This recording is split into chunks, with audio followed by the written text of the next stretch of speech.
The wizard studies में आप सभी लोगों का एक बार फिर से स्वागत है। पायरो क्यूमुलो निम्बस बादल अभी एक टर्म सुनने को आया है और ये बादल अमेरिका और कनाडा वाले हिस्से में जो जंगल में आग भड़की है उसके बाद ये बनने वाला एक बादल है। तो आज हम इसी के बारे में अध्ययन करेंगे कि ये बादल किन किन विशेषताओं के साथ है और कैसे ये बनते हैं। तो आइए देखते हैं।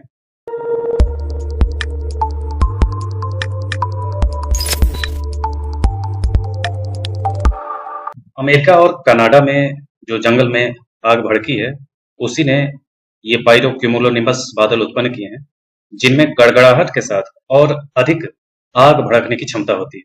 अब इसको समझने की कोशिश करें तो जैसे ये हैं बादल, अब यहाँ ये आग लगी है, इस हिस्से में आग लगी।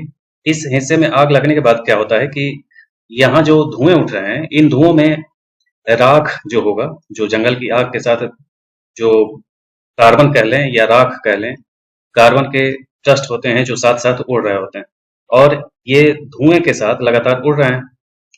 इसी के साथ साथ क्या होगा कि इसके वजह से ये अपने आसपास के हिस्से में गर्मी बढ़ा देगा बहुत अच्छे खासे लेवल पे। जितनी बड़ी आग होगी उसकी जो गर्माहट होगी वो आसपास के हिस्सों में होगी। उस गर्माहट से क्या होगा कि ये गर्मी जो है ये धुआं उठ रहे हैं, साथ साथ ये आसपास के एरिया की नमी को भी अवशोषित करना शुरू कर देता है, जिसके कारण से ये धुआं जो है ये बादल का रूप ले लेता है और ये धुएं के जो राख हैं उन राखों के ऊपर जलवाष्प के जो जल के लेयर होंगे वो धुएं से मिक्स होंगे, यानी कि कहें कि कार्बन के ऊपर से जलवाष्प बैठ गए और उसके साथ ये बादल बना। तो ये बादल देखेंगे तो इसका कलर जो होगा वो गंदा जैसा भूरे टाइप का रंग होगा। जो रंग दिख रहे हैं ये इसी ढंग के धुएं के रंग का ही एक बादल जैसा बन जाता है।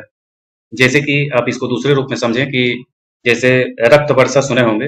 रक्त वर्षा जब अफ्रीका वाले हिस्से में हवाएं चलती हैं तो अफ्रीका के जो अ, जमीन की मिट्टी है, यानी कि रेगिस्तान वाली जो महीन बालू है, अफ्रीका के सहारा रेगिस्तान की जो लाल मिट्टी है वही मिट्टी दूर तक भूमध्य महासागर को पार करके फ्रांस और इटली वाले एरिया में पहुंच जाते हैं।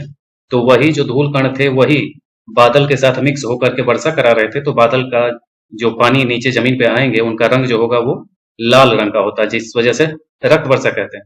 उसी ढंग की चीज यहाँ भी है, उसी से मिलता जुलता कि ये जो बादल बन रहे हैं ये जो हिस्सा है ये राख मिक्स है, इसलिए कालापन इसमें होगा और डार्क कलर में लगभग होगा। और ये जो धुआं उठेगा ये राख का मिक्स है और आसपास की नमी को लेकर के ये बादल बना रहा है, तो ये धुंधला सा होगा इसका रंग और ये पूरे एरिया की नमी को अवशोषित करने लग जाते हैं और इससे बारिश बहुत कम होते हैं, बहुत ज्यादा बारिश भी इसमें नहीं होंगे, ऐसे ये बादल होंगे। और इनमें इतनी क्षमता होती है कि ये अपने आप में एक अच्छा खासा सिस्टम तैयार कर लेते हैं और ये सिस्टम इतना तीव्र गति से कार्य कर रहा होता है कि ये गर्माहट इतनी ज्यादा है कि ये बहुत तेजी से वाष्पीकरण भी हो रहा है, बहुत तेजी से ये हवाएं भी चल रही हैं और गर्म इतनी ज्यादा है कि गर्मी की जब गर्मी होती है तो कहीं भी हवाओं में ऊपर जाने की स्पीड ज्यादा होती है। जितनी ज्यादा गर्मी होगी उतनी ज्यादा वो स्पीड होगी उसकी हवाओं के ऊपर जाने की।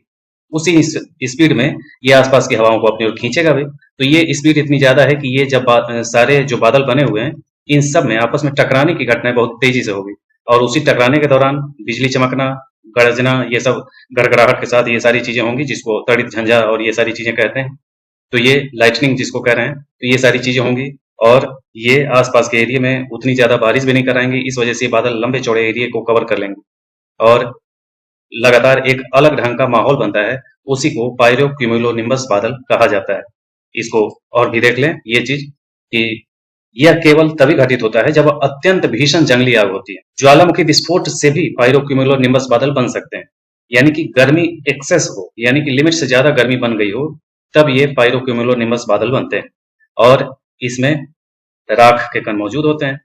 आग से निकलने वाली जो तीव्र गर्मी होती है वह आसपास की हवा को भी गर्म कर देती है, जो वायुमंडल के ऊपर की ओर चली जाती है और जैसे जैसे यह गर्म और बहुत ज्यादा उछाल वाली हवाएं जिसमें जलवाष्प, धुआं और राख होता है ऊपर उठती हैं और फैलती हैं और ठंडी हो जाती हैं, तो यह पर्याप्त ठंडी हो जाती हैं जो जलवाष्प राख पर संघनित हो जाती हैं। यानी कि जो बाहर ऊपर गया था, गर्मी इतनी ज्यादा थी कि वो ऊपर चलता चला गया और राख लिए हुए ऊपर गया, तो उसी पे जलवाष्प बैठ गए तो ये संघनित होकर के और एक ग्रे कलर या भूरे रंग का एक बादल का निर्माण किए। तो ये इस अवस्था में बादल को पायरोक्यूमुलोनिम्बस बादल या अग्नि बादल के नाम से भी जानते हैं। यह पर्याप्त मात्रा में जलवाष्प उपलब्ध हो और गर्म हवा के ऊपर की ओर की गति तीव्र जब हो जाए तब पायरोक्यूमुलोनिम्बस बादल विकसित हो सकते हैं। यानी कि हवाओं की स्पीड भी अच्छी होनी चाहिए और लंबा चौड़ा एरिया भी होना चाहिए, बहुत ज्यादा गर्मी भी होनी चाहिए और उस गर्मी के कारण जो धुआं उठेगा, राख के साथ उठेगा, वही ये सारी परिस्थितियां मौजूद होती हैं, तब ये पायरोक्यूमुलोनिम्बस बादल बनते हैं। ये बादल 50,000 फीट की ऊंचाई तक पहुंच सकते हैं। यानी कि गर्मी ज्यादा होने के कारण ये उठते चले जाएंगे और ये 50,000 फीट की ऊंचाई तक पहुंच सकते हैं और अपने स्वयं के तूफान तंत्र उत्पन्न कर सकते हैं। यानी कि इनका एक अलग से सिस्टम बन जाता है। यद्यपि पायरोक्यूमुलोनिम्बस बादल बिजली उत्पन्न कर सकते हैं, लेकिन वे अधिक वर्षा उत्पन्न नहीं करते। परिणाम स्वरूप ये मुख्य भाग से कई किलोमीटर दूर नई जंगलों की आग भड़का सकते हैं। यानी कि ये गर्मी इतनी ज्यादा तेजी से गर्माहट भी फैला रहे होते हैं, क्योंकि लगातार ये अगर बादल घेरता है तो बादल घेरने पे आप देखते हैं कि मान लें ये सरफेस है, इस सरफेस के ऊपर अगर यहाँ पे बादल बनाए, इस पूरे एरिया में यहाँ पे आप देखेंगे कि गर्मी जो है, जैसे साधारण तौर पर हवाओं के चलने का तरीका क्या होता है कि इसको समझें तो ये चीज समझ में आ जाएगी कि आप देखे होंगे कि अभी बारिश का मौसम है। बारिश के मौसम में जब बादल घेर लेता है तो उमस बढ़ जाती है। उमस बढ़ने का कारण क्या होता है कि ऊपर के वायुमंडल में बादल घेर लेने से यहाँ से जो हवाएं ऊपर उठ रही हैं, यहाँ से इस ऊपर उठ रही हवाओं के आगे बढ़ने का कोई रास्ता नहीं होता।